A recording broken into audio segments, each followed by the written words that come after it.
Allahumma jalna min jundika fa inna jundaka humul ghalibun. Allahumma jalna min hizbika fa inna hizbaka humul muflihun.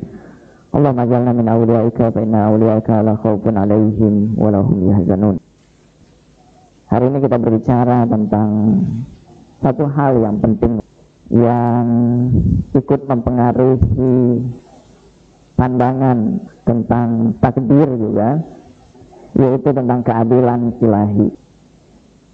Keadilan ilahi adalah salah satu bentuk keyakinan yang dimiliki oleh mazhab Ahlul Bait dan membedakannya dengan mazhab Ahlus Sunnah.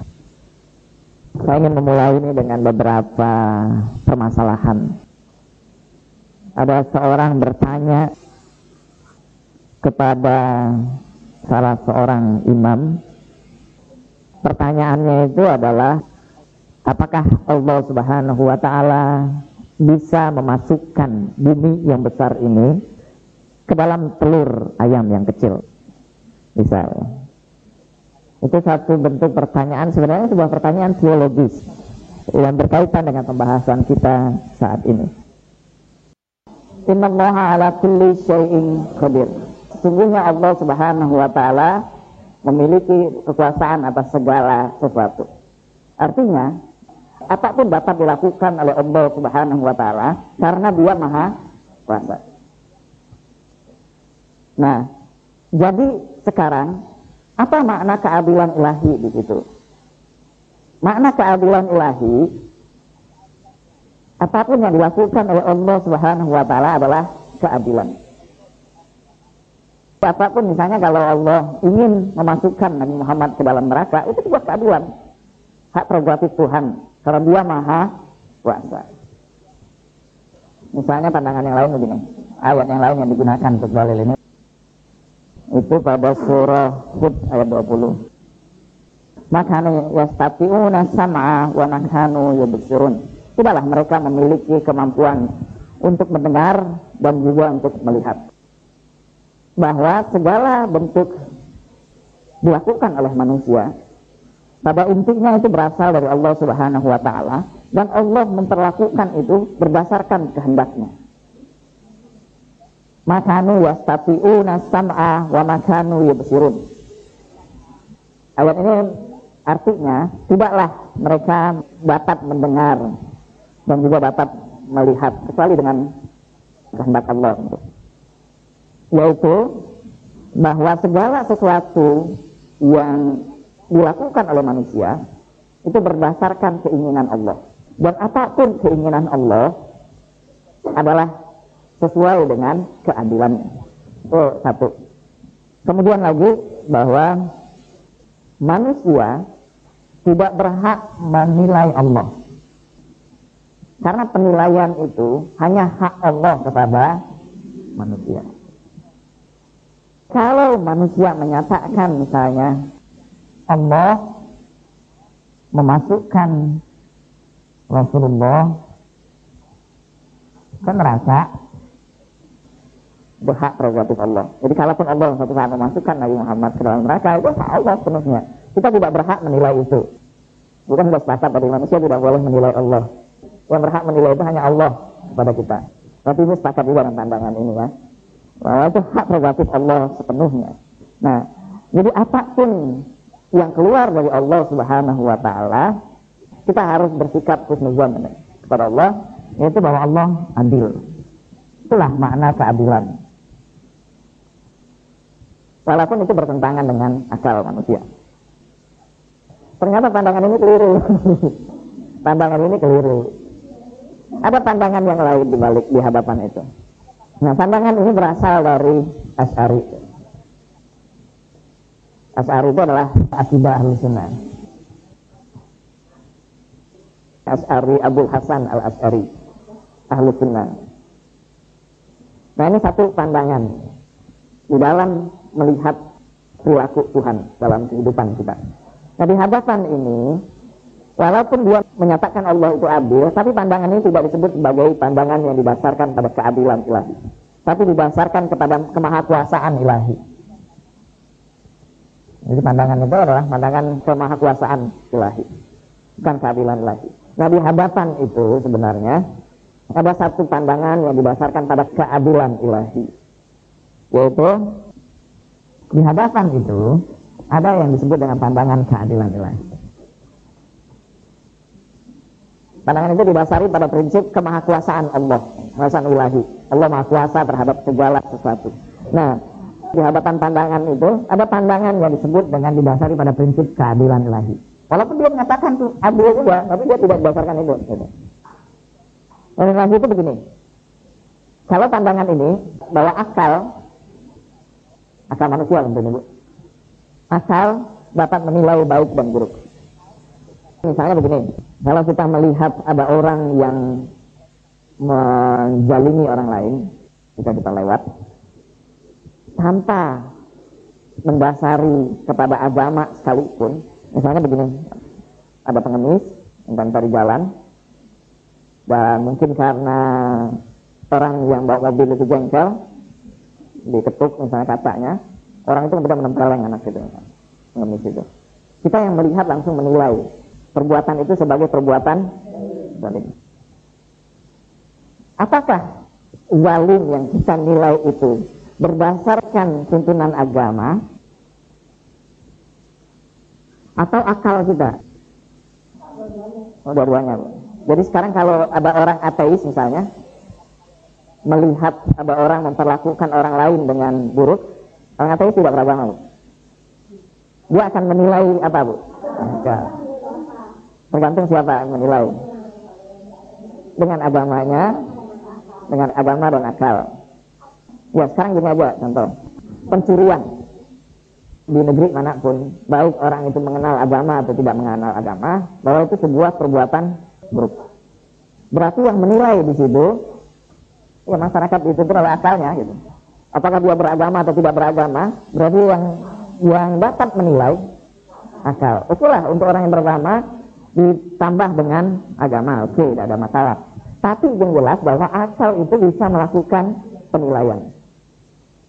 Apapun itu, misalnya lagi bahwa sekarang kalau ada orang yang menipu misalnya, walaupun kata agama itu kita harus ikhlas dalam memberikan sesuatu, kita sudah berikan dia bantuan ini, ternyata dia kemudian menipu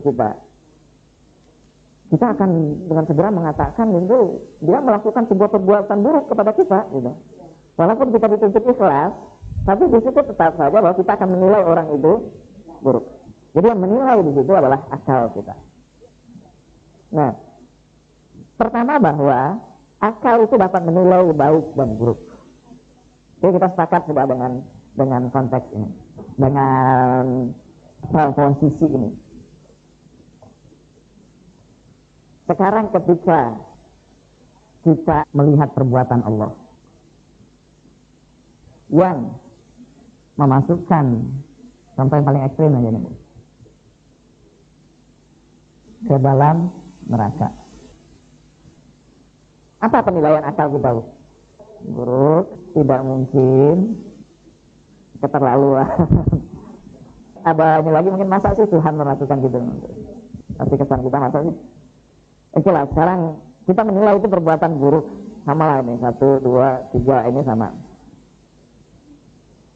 Kalau Allah memasukkan Nabi Muhammad yang paling suci, ibadahnya di atas seluruh manusia yang lain, yang di dalam Al-Quran Allah sendiri memuji akhlak Rasulullah, memuji sebagai makhluk yang paling mulia di antara seluruh makhluk, yang menjadi panutan bagi seluruh manusia, tapi ternyata Allah memasukkan Nabi Muhammad ke dalam neraka, itu asal kita akan menilai bahwa Allah buruk atau zalim. Yang kedua, kita menyatakan bahwa mungkin. Kenapa tidak mungkin? Siapa yang tadi bilang tidak mungkin? Gimana? Tidak adil. Nah, disinilah kita masuk pada konsep keadilan ilahi. Apa sih yang disebut dengan adil itu dulu? Apa yang kita maksud dengan adil?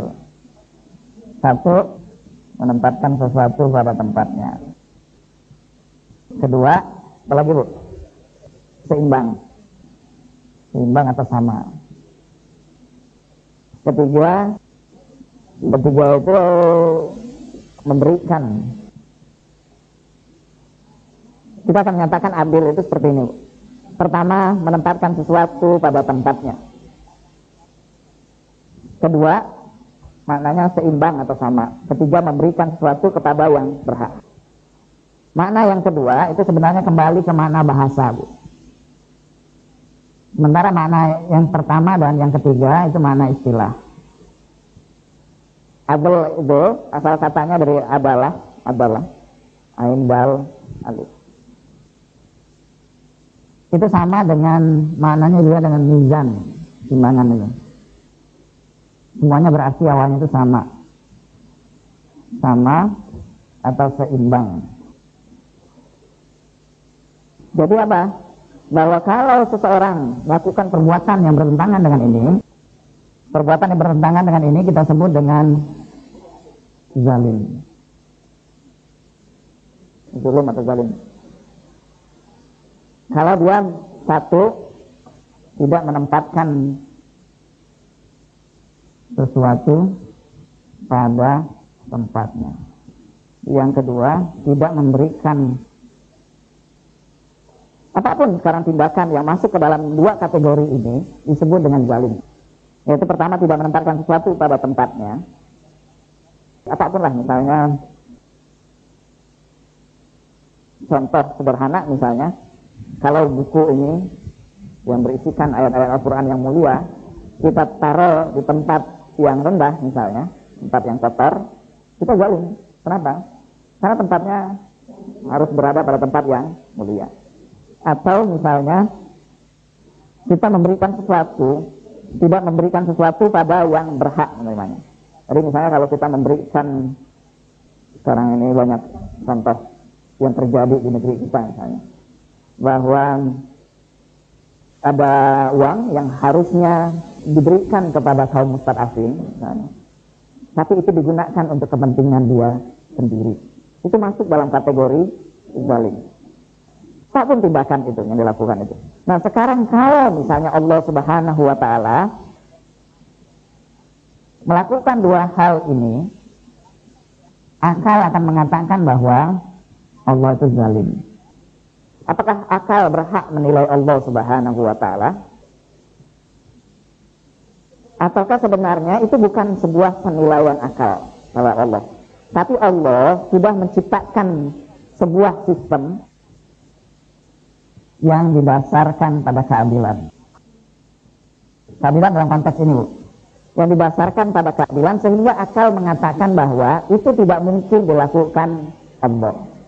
Jadi akal itu bukan menilai Allah, tapi menyatakan bahwa itu tidak mungkin dilakukan Allah.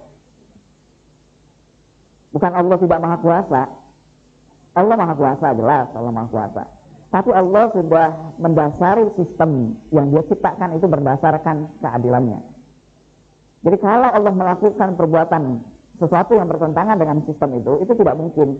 Kenapa? Karena Allah sudah menciptakan sistem itu sendiri yang didasarkan pada keadilan. Jadi akal di sini bukan menilai, tapi akal itu berfungsi dalam hal ini membuat bahasa sederhananya itu membuat analisa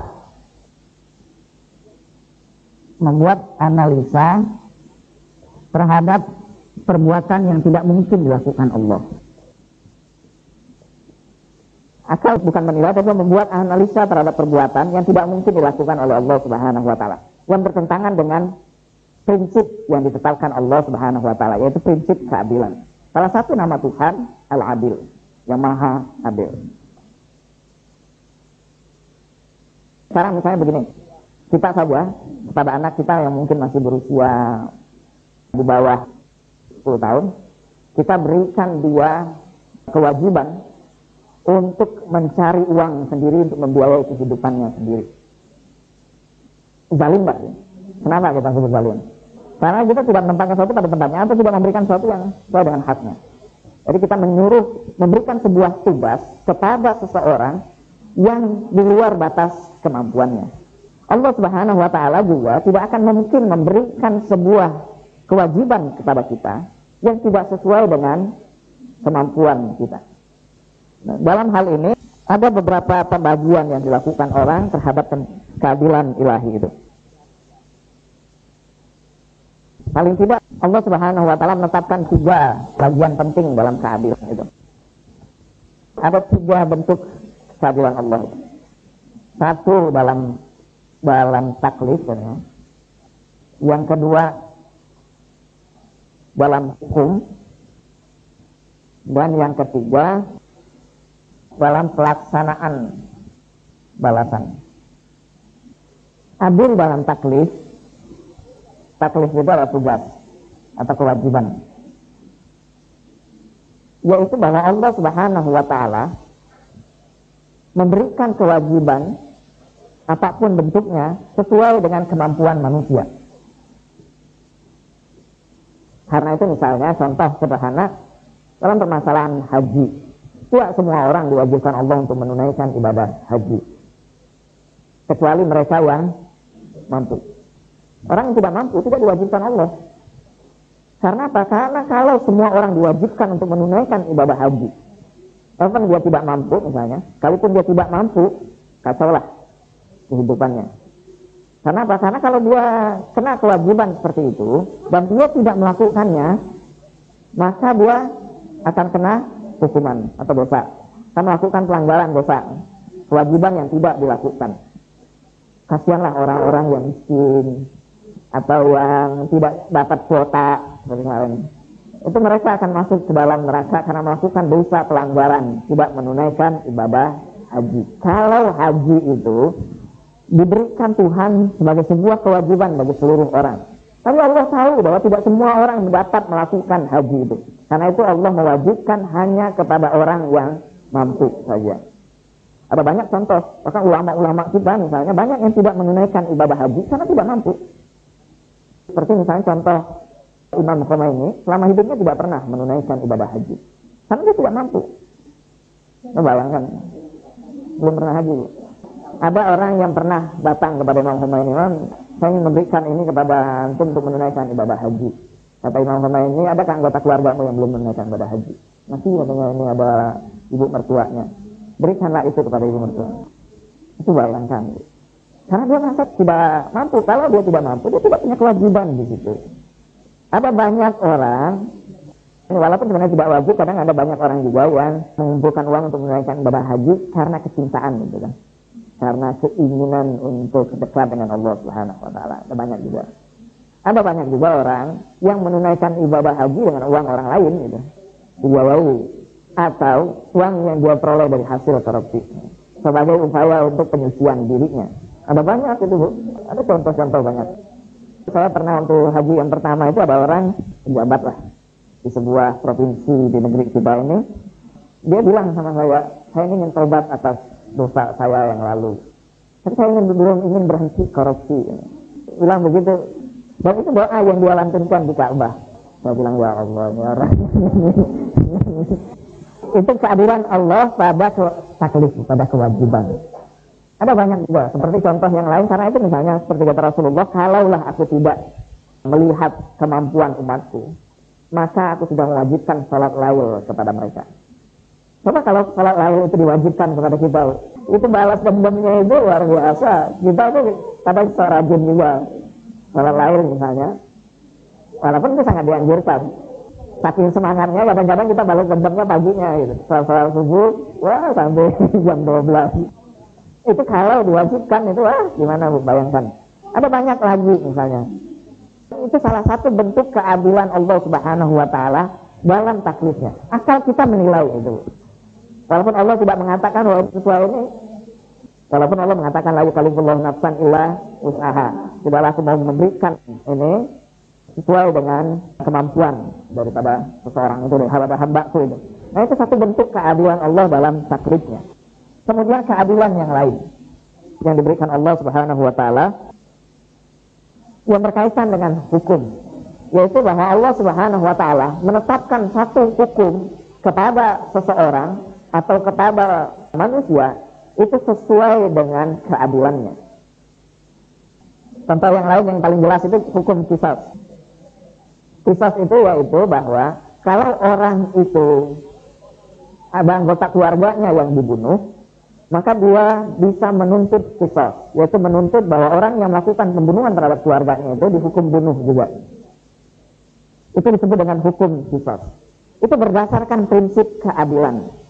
Kata Rasulullah dalam khutbah terakhir di Idul Fitri itu, sejak ini maka darah umatku itu menjadi darah yang suci. Setiap darah harus dibayar dengan darah, dan setiap nyawa harus dibayar dengan nyawa. Ini satu didasarkan pada prinsip keadilan. Hukum yang ditetapkan Allah Subhanahu wa taala itu didasarkan pada prinsip-prinsip itu.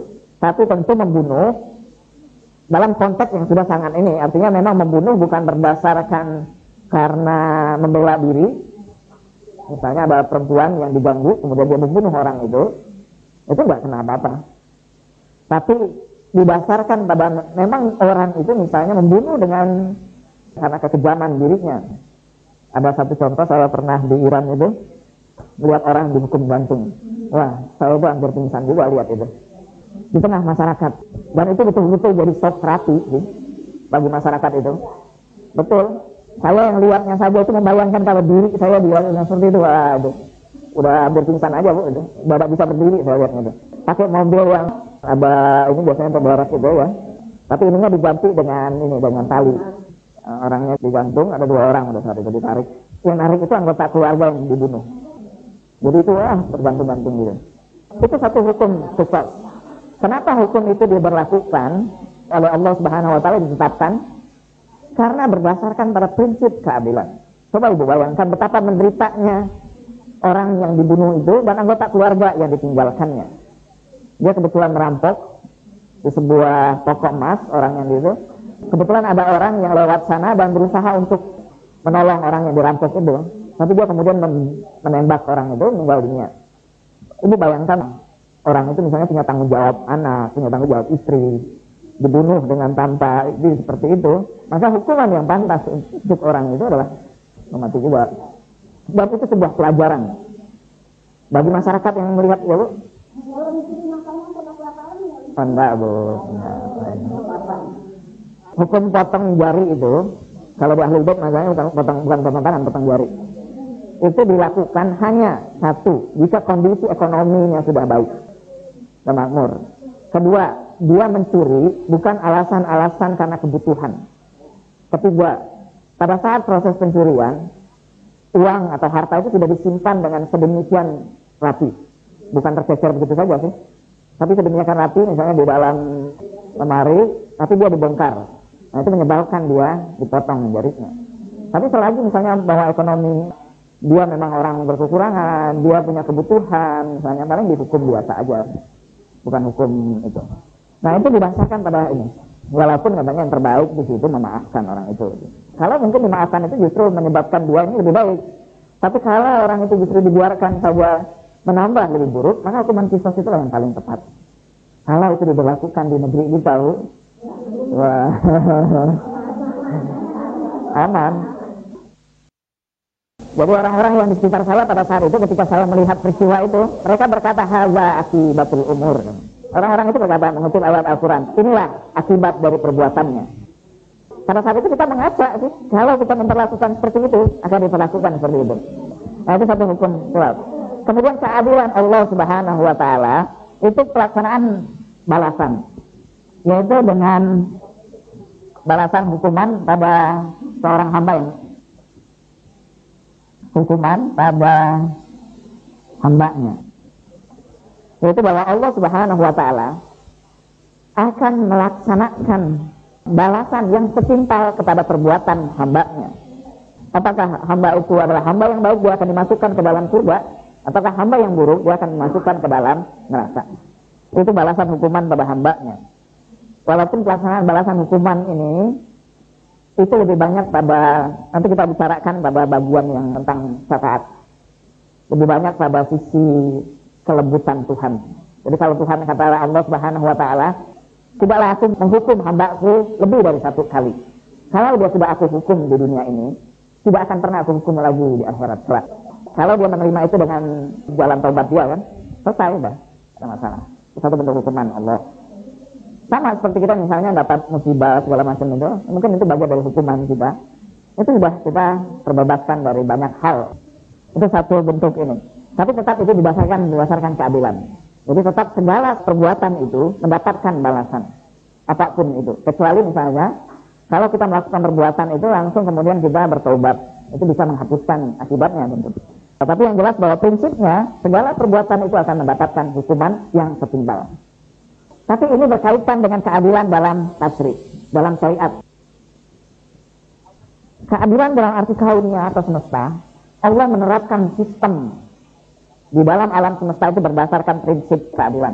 Bahwa sistem alam itu dijalankan berdasarkan keadilan. Sunatullah bisa. Untuk sunatullah itu betul. Sunatullah itu adalah kita menyebutkan kepada sebuah sistem alam yang dijalankan Allah Subhanahu wa taala. Nah, di sini nanti, tapi sebelum itu saya ingin sebutkan beberapa dalil-dalil Al-Quran atau Al-Hadis tentang hal ini. Ada banyak dalil Al-Quran yang berkaitan dengan itu, Bu. Misalnya pada surah Al-Mu'minun ayat ke-62, wala nukallifu nafsan illa wus'aha. Kemudian misalnya lagi pada surah Al-Hadid, pada surah Al-Hadid ayat 25. Pada surah Al-Hadid itu Allah Subhanahu wa taala berfirman begini, laqad arsalna rusulana bil bayyinat wa anzalna ma'ahumul kitab wal mizan liyaquman nasu bil qist. Sesungguhnya kata Allah Subhanahu wa taala, kami sudah mengutus utusan-utusan kami dengan membawa penjelasan, dan kami turunkan bersama mereka Alkitab dan Al-Mizan liyaquman nasa bil qist, sehingga mereka dapat membangun masyarakat itu dengan keadilan. Ada beberapa tafsir mengatakan bahwa di sini yang disebut Allah Subhanahu wa taala laqad arsalna rusulana bil bayyinat wa anzalna ma'ahumul kitab wal mizan liyaquman an-nasa bil qist, yaitu mizan yang menjadi penentu manusia sehingga menjadi berdasarkan keadilan. Mizan yang dimaksud di situ adalah ahlul bait. Ada banyak tafsir yang menyebutkan bahwa mizan yang dimaksud pada ayat itu adalah ahlul bait. Ahlul bait itu menjadi mizan keadilan, jadi timbangan keadilan dari manusia. Karena seseorang yang ingin mendekati Allah Subhanahu wa taala atau meningkatkan ketakwaannya, tentu dia akan berusaha mendekati para imam ahlul bait. Karena itu bahwa imam ahlul bait itu adanya menjadi penentu atau mizan itu dalam keadilan. Sama dalam hadis misalnya, ya Ali anta faruqu bainan nar wal jannah. Wahai Ali, engkaulah pembeda antara neraka dan surga. Dia orang yang mencintai Ali, namanya adalah orang yang masuk ke dalam golongan yang Allah masuk ke dalam surga. Orang yang membenci Ali adalah orang yang masuk ke dalam neraka. Jadi Ali sebagai mizan di situ. Atau ayat yang lain yang berbicara juga tentang ini, misalnya pada surah Al-Mu'minun juga ayat ke-62. Sama pada surah Al-Mu'minun ayat 62 juga, pada waladaina kitabun yantiqu bil haqqi wa hum la yuzlamun. Mungkin terusan ayat yang tadi. Waladaina kitabun yantiqu bil haqqi wa hum la yuzlamun. Dan pada kami ada kitab yang berbicara tentang kebenaran, dan sungguh dia tidak akan berbuat kezaliman. Mereka tidak akan berbuat kezaliman. Atau pada surah Al-Anbiya ayat ke-47. Pada surah itu Allah Subhanahu wa taala berfirman, "Wa nada'ul mawazin al-qista liyaumil qiyamah fala tuzlamu nafsun syai'a."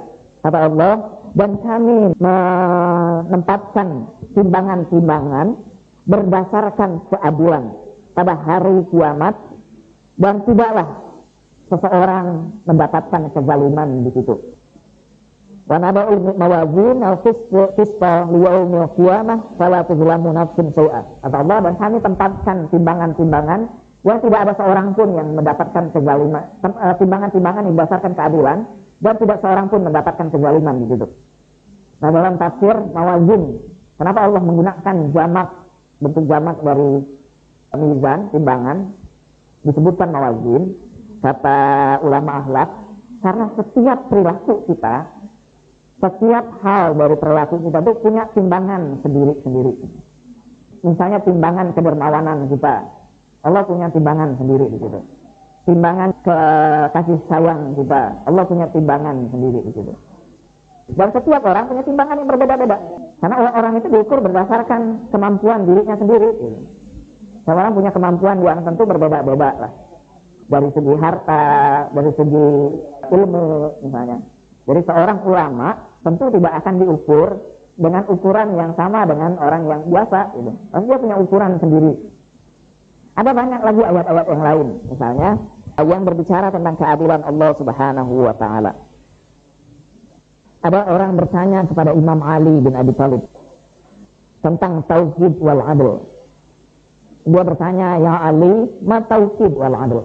Kata Imam Ali, at-tauhid an la tawahammahu wal adlu an la tatahammahu. Kata Imam Ali, at-tauhid an la tatawahammu. Tauhid itu adalah sesuatu yang tidak meninggalkan keraguan bagi dirimu. Wal adlu an la tatahammahu. Dan keadilan itu adalah tidak memberikan prasangka kepadamu. Wal adlu an la tatahammahu, yaitu keadilan adalah tidak memberikan tuduhan kepadamu. Tuduhan itu adalah sesuatu yang tidak didasarkan kepada argumen. Itu tuduhan namanya. Tapi kalau ada argumennya bahwa orang ini betul-betul melakukan perbuatan ini, itu bukan tuduhan. Maksud Imam Ali di sini, keadilan itu bahwa Allah akan menegakkan itu bukan berdasarkan tuduhan-tuduhan, prasangka-prasangka, tapi berdasarkan apa yang kita lakukan, bukti-bukti. Itulah keadilan. Kata Imam Ali, at-tauhid an la tatawahhamu.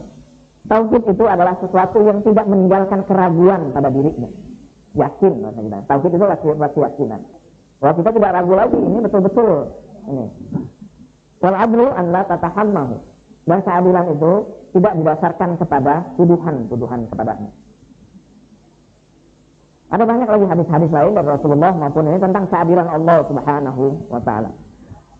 Oke, kita cukupkan pada balu Al-Quran itu atau balulah hadis dalam seperti ini, karena kalau kita teruskan mungkin panjang. Kita akan berbicara tentang sesuatu yang lain berkaitan dengan apa yang kita sebut dengan keadilan itu. Ada banyak hal menjadi persoalan yang diajukan oleh Asy'ari atau kelompoknya Asy'ari kepada orang yang berpandangan keadilan dalam konteks seperti ini. Satu, misalnya pada pelaksanaan balasan. Kata Asy'ari misalnya, atau kelompok yang mengikuti Asy'ari, sekarang kalau Tuhan Anda nilai berdasarkan keadilan seperti itu, bahwa Allah dalam membalas itu sesuai dengan amal perbuatan manusia, kenapa Allah menghukum manusia itu ribuan tahun? Di neraka itu kan ribuan tahun loh. Bahkan ada yang abadi. Padahal dosanya itu dia lakukan cuma sedikit tuh. Misalnya dia hidup usianya itu 50 tahun. Jangan 50 tahun lah, agak diperpanjang gitu. Soalnya kita ngeri juga kan. 80 tahun lah, 90 tahun. Katakanlah 90 tahun Bu. Insya Allah usia kita sekitar segitu dengan sehat. Dia berdosa itu, katakanlah bahwa usia dia ketika balik itu sekitar 14 tahun. Berarti kalau 90 dikurangi 14, 76 tahun. Oke, 76 tahun. Sudah kena taklif. Dia pada usia 51 tahun ke atas itu sudah tidak berdaya lagi lah. 90 mulai 51 berarti ada 39 tahun. 76 dikurang 39. Usia produktifnya 37 lah. 37 tahun. Dalam 37 tahun ini dia banyak melakukan dosa. Itu tidak setiap saat sih, pasti kan. Ada saat-saat yang dia tidak melakukan dosa selama 37 tahun itu. Katakanlah 37 tahun itu. Tapi kenapa sebenarnya kalau didasarkan pada prinsip keadilan itu, dia dihukum sampai ribuan tahun? Gimana prinsip keadilannya kalau gitu? Allah. Kalau Anda mendasarkan bahwa pandangan bahwa Allah itu adil dengan pandangan ini gitu. Ya, dosanya banyak. Mungkin lah selama 37 tahun dia melakukan dosa. Tapi kenapa dia dihukum dengan ribuan tahun di neraka? Karena dia harusnya dihukum berdasarkan dosa, lamanya dosa yang dia buat saja. Ada orang misalnya yang katakan korupsi lah. Contoh sederhana, ada orang korupsi misalnya. Kemudian kalau dulu kita baca komik itu Bu, Orang yang mencuri itu, kemudian makan barang haram, wah itu di nerakanya itu dihancurkan tubuhnya itu, diganti lagi. Dalam ayat Al-Quran itu Allah mengatakan wabadalnahu jilbahum, dan kami gantikan kulit-kulit mereka kembali. Siksa lagi sampai ribuan tahun seperti itu, ratusan tahun, bahkan abadi sih. Kenapa gitu? Apakah di mana keadilan Allah di situ? Kalau Anda berdasarkan keadilan lagi seperti ini, kata kelompok Asy'ari ini, berarti Allah zalim dong. Kenapa? Gitu. Karena begini.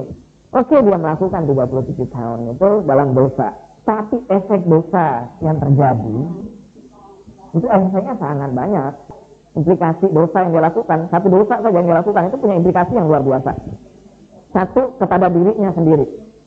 Yaitu apa? Salah satu keinginan Tuhan dalam menciptakan kita, tujuan Tuhan menciptakan itu agar kita ini bisa mencapai kesempurnaan diri kita. Tapi karena dosa yang kita lakukan, kita menghancurkan diri kita sendiri. Artinya bahwa kita sendiri sudah melanggar satu bentuk ini yang efeknya buruk kepada diri kita sendiri. Kata Rasulullah, satu luqmah yang haram masuk ke dalam diri kita itu bisa menahan doa kita selama 40 hari. Itu satu contoh kasus saja. Bahwa itu bisa merusak diri kita dan hubungan kita dengan Allah, atau peningkatan diri kita, kualitas diri kita. Itu satu efek yang luar biasa, walaupun satu hal yang kecil. Yang kedua, efek yang tidak kalah buruknya adalah kepada masyarakat. Masyarakat dan sistem. Coba kalau tidak ada korupsi di negeri ini, apa yang terjadi? Makmurlah seluruh bangsa Indonesia ini. Artinya jurang yang ada itu tidak terlalu jauh. Kalau tidak ada korupsi di haji itu, haji itu jadi murah. Jadi efek yang timbul. Jadi kalau berbuat seperti itu, bahwa itu akan menyebabkan hukuman yang ribuan tahun. Gitu. Efeknya luar biasa. Satu hal saja. Satu hal itu memiliki efek yang banyak. Di dalam hukum alam ini, semua ini terkait satu sama lain. Sistem yang kita lakukan itu berkaitan. Seseorang yang satu misalnya di Indonesia sebagai pejabat yang menggunakan kesempatan itu untuk melakukan tindakan tertentu, itu akan menyebabkan orang lain melakukan hal yang sama. Sehingga semua orang akhirnya melakukan sistem itu. Akhirnya efek yang timbul itu adalah efek, kalau sekarang itu disebut dengan efek domino. Domino itu kartu domino. Kalau dibariskan, kalau satu saja kita senggol dan kita jatuhkan satu domino itu, maka seluruhnya akan jatuh. Semua. Itu disebut dengan efek domino. Dosa itu sama dengan efek domino. Apapun yang kita lakukan, walaupun sedikit, punya efek yang sangat banyak. Dan itulah yang menyebabkan orang yang melakukan dosa itu bisa dihukum sampai abad. Karena itu tidak cukup untuk menanggung ini dia. Apakah Tuhan adil di situ? Berdasarkan itu, Allah Subhanahu Wa Taala menghukum dengan keadilannya. Begitupun orang yang berbuat baik. Seseorang yang berbuat baik itu efeknya besar sekali, baik pada diri dia maupun pada sistem yang ada ini. Ibu menegur anak ibu aja untuk tidak melakukan kezaliman, mendidik dia supaya tidak terbiasa untuk melakukan mencuri dan sebagainya. Itu efeknya besar sekali. Kalau dia jadi pejabat, dia akan membawahi sekian banyak bawahan dia didik juga dengan konsep seperti itu. Wah, itu ini sekali luar biasa. Sedekah ibu atau kurban yang ibu berikan misalnya, itu punya efek domino juga. Ibu menyembelih kurban itu dengan niat lillahi ta'ala. Dan itu kemudian diberikan kepada orang-orang miskin, orang-orang yang ini. Yang orang itu dengan makan itu mungkin dia punya kekuatan diri, punya ini dan sebagainya. Karena tentu bahwa sesuatu yang halal itu memberikan keberkahan kepada orang. Dan itu akan punya efek domino juga. Karena itu bahwa orang yang berbuat baik pun akan diberikan balasan kenikmatan yang luar biasa, yang tanpa batas. Jadi itu Allah menghukum itu berdasarkan keadilan Allah Subhanahu Wa Taala. Kemudian persoalan yang lain misalnya berkaitan dengan alam ini. Sekarang begini, kalau di alam ini juga berdasarkan prinsip keadilan seperti itu, kenapa Allah Subhanahu Wa Taala ada orang yang dilahirkan miskin, ada orang yang dilahirkan kaya, ada orang yang dilahirkan dalam keadaan cacat, ada orang yang dilahirkan dalam keadaan sehat walafiat? Apakah itu didasarkan prinsip keadilan ilahi? Masa itu Allah itu didasarkan pada prinsip keadilan ilahi sih? Masa orang kemudian tanpa dosa melakukan itu, kemudian dia lahir dalam keadaan cacat dan dia harus menanggung itu sekian lama? Gitu. Gimana Bu? Adilkah Allah di situ? Sekarang kalau kita umpamakan saja bahwa semua orang dilahirkan dalam keadaan sama, dalam keadaan sama saja, seluruh orang laki-laki misalnya, apa yang akan terjadi? Atau seluruh orang wanita semua, Wah, kacau lah itu. Atau 10 orang kaya semua. Wah, siapa lagi yang kemudian menanam padi, siapa lagi orangnya. Wah, kacau lah sistem itu kalau Allah menciptakan manusia dalam keadaan sama. Jadi ternyata bahwa segala sesuatu yang diciptakan Allah itu didasarkan pada prinsip keadilan.